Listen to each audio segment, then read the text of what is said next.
overcome the fear of failure and what people think of you to become a great communicator. I used to hate to speak. I stuttered all the time. People picked at me of how I looked as a kid. They picked at the size of my head and my lips and my nose and all that. And I began to understand as I got older, maybe that's an attack on my character and who I am as a person to stop me from becoming who I'm destined to be later, which is a communicator. I'm talking to you guys. I'm in Atlanta, Georgia, and I'm speaking to folks all across the world. And I had to overcome the fear of the rejection of what people might think of me.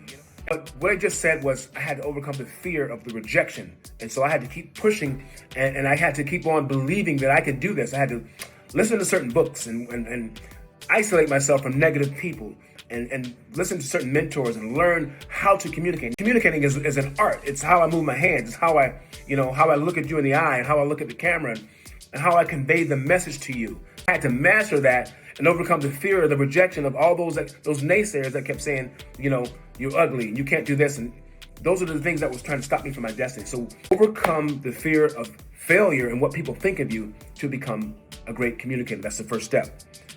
I did it. You can do it too. I'm just an ordinary guy just like you guys, okay? I don't care what your race is, what your background is, what you look like, male or female. Believe in yourself and things will happen for you.